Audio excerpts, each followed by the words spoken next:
Welcome back to our channel. NEET exam. So NEET exam రాయాలి అని అంటే చాలా కష్టపడి చదువుతూ ఉంటారు. అండ్ ఒకే ఒక్క మార్క్ పోయినా కూడా ర్యాంక్ పోతుంది, సీట్ పోతుందని ఆందోళన. కానీ ఇప్పుడు దానికి భిన్నమైన పరిస్థితులు తెలంగాణలో కనిపిస్తున్నాయి.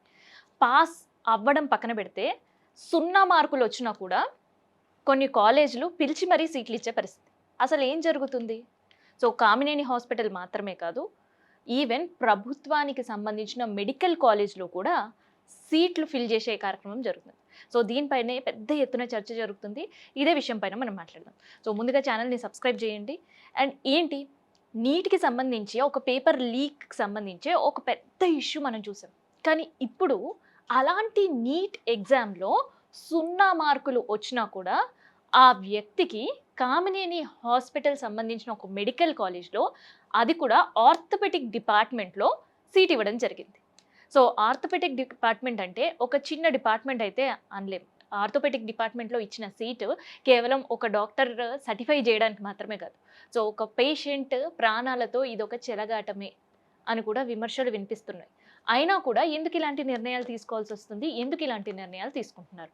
సో ఇదే విషయం మాట్లాడడానికి ముందుగా చాలామంది కట్ ఆఫ్ మార్క్స్‌తో, రిజర్వేషన్స్‌తో, మిగతా ఇష్యూస్‌తో వాళ్ళకి ప్రాపర్‌గా కౌన్సెలింగ్‌లో ఇట్లాంటి అన్ని ఇష్యూస్‌తో వాళ్ళకి అడ్మిషన్స్ దొరకని పరిస్థితి. ఇంకా చెప్పాలంటే వాళ్ళు నీట్‌లో అన్‌క్వాలిఫైడ్ అని డిక్లేర్ చేశారు. అదంతా కూడా గత సంవత్సరం వరకు. కానీ 2025, 2026కి వచ్చేసరికి కేవలం సీట్లు ఫిల్ చేయాలి అనే నిర్ణయం మాత్రమే ప్రభుత్వాలు తీసుకున్నారేమో. ఎందుకంటే ఆ సీట్ ఫిల్లింగ్‌లో భాగంగానే చాలా వరకు కూడా ఉండే సీట్లన్నీ కూడా 0 మార్క్ కాదు, 99 మార్క్స్ వచ్చిన వాళ్ళకు కూడా సీట్లు ఇచ్చే పరిస్థితి. సో చాలా ఆశ్చర్యంగా ఉందిగా. ఆ లిస్ట్‌ని కూడా చదవండి.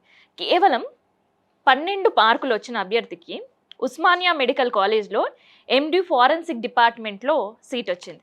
24 మార్కులు సాధిస్తే ఎండీ పాథాలజీ డిపార్ట్మెంట్‌లో సీట్ ఇచ్చారు అధికారులు. గాంధీ మెడికల్ కాలేజ్‌లో గతంలో నీట్‌లో ఒక మంచి ర్యాంక్ కొడితే తప్ప గాంధీ మెడికల్ కాలేజ్‌లో సీట్ రాదు. కానీ ఇప్పుడు గాంధీ మెడికల్ కాలేజ్‌లో సీట్ రావాలంటే కేవలం 59 మార్కులు వస్తే సరిపోతుంది.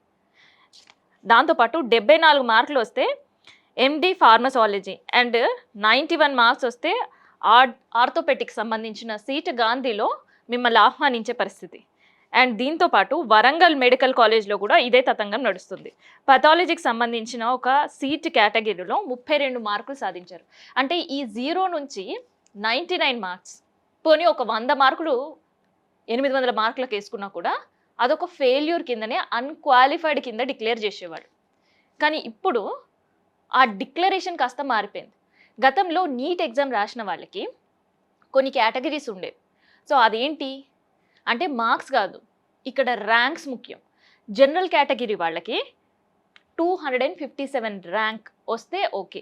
అండ్ రిజర్వ్ కేటగిరీస్కి 291 ర్యాంక్స్ వరకు వస్తే వాళ్ళకి అక్కడో ఇక్కడో అడపదడప మాత్రమే కాలేజీలలో సీట్లు ఉండేవి. కానీ ఇప్పుడు 0 మార్కులు వచ్చినా కూడా కేవలం ఫిల్లింగ్ పైన దృష్టి పెట్టి కంప్లీట్‌గా సీట్లు ఇచ్చే పరిస్థితి.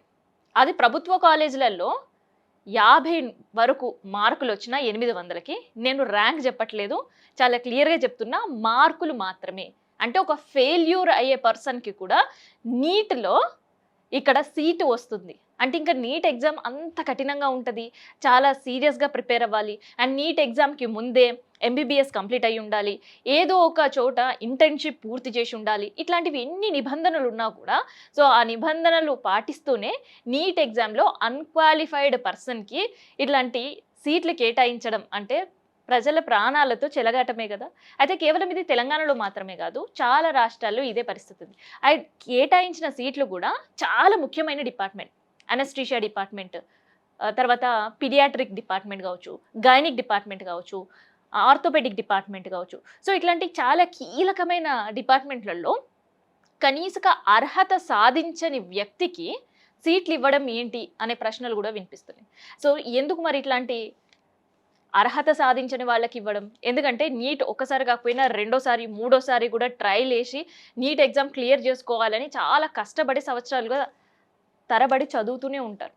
కానీ ఇప్పుడు అట్లాంటి కష్టం లేకుండా చాలా సులభంగానే 0 మార్కులు వచ్చినా అంటే ఎటువంటి ప్రిపరేషన్ లేకుండా జస్ట్ ఎళ్లి ఎగ్జామ్ అటెండ్ అయ్యేసి వచ్చినా కూడా మీకు సీట్ రావడం గ్యారంటీ. అంటే నీట్ ఎగ్జామ్‌కి సంబంధించిన ఎగ్జామ్ ఫీజ్ కడితే సరిపోతుందేమో అనే విమర్శలు గూడా కేంద్రం పైన, రాష్ట్రాల పైన వినిపిస్తున్నాయి. మరి దీనిపైన కేంద్ర, రాష్ట్ర ప్రభుత్వాలు ఏం నిర్ణయం తీసుకుంటాయంటే, ఏం నిర్ణయం తీసుకోలేకనే కేవలం ఉన్న సీట్లను భర్తీ చేయాలని. ఎందుకంటే హైలీ క్వాలిఫైడ్ వాళ్ళకి అండ్ నీట్‌లో ప్రాపర్ ర్యాంక్ వచ్చిన వాళ్ళకి మాత్రమే సీట్లు కేటాయించేవాళ్ళు. కానీ ఇప్పుడు ఈ రిజర్వేషన్ పద్ధతి ఎస్సీ, ఎస్టీ, బీసీ ఈ 3 రిజర్వేషన్‌లో ఫెయిల్యూర్ అంటే ఒక్క మాట ఫెయిల్యూర్ అనే కంటే కూడా అన్‌క్వాలిఫైడ్ వాళ్ళు ఎంబీబీఎస్ చదివిండొచ్చు. అండ్ దాంతో పాటు ఇంటర్న్‌షిప్ సక్సెస్‌ఫుల్‌గా పూర్తి చేసిండొచ్చు. కానీ నీట్ క్లియర్ చెయ్యకపోయినా కూడా ఈ 3 కేటగిరీ ఉన్న వాళ్ళకి జస్ట్ ఎగ్జామ్ ఫీజ్ కట్టి ఆ రోజెళ్లి ఎగ్జామ్ అటెండ్ చేసి వస్తే చాలు వాళ్ళకి సీట్ గ్యారంటీ. అలాంటి పరిస్థితుల్లోనే రాష్ట్రాలు, కేంద్రాలు ఒప్పుకొని రాష్ట్రాల్లో కూడా సీట్లు కేటాయించే పరిస్థితి కనిపిస్తుంది. ఇది రీసెంట్‌గా జరిగిన కౌన్సెలింగ్‌లో ఉండే లిస్ట్ ఔట్ అంతా కూడా ఇప్పుడు సోషల్ మీడియాలో వైరల్‌గా మారిన వార్త ఇది.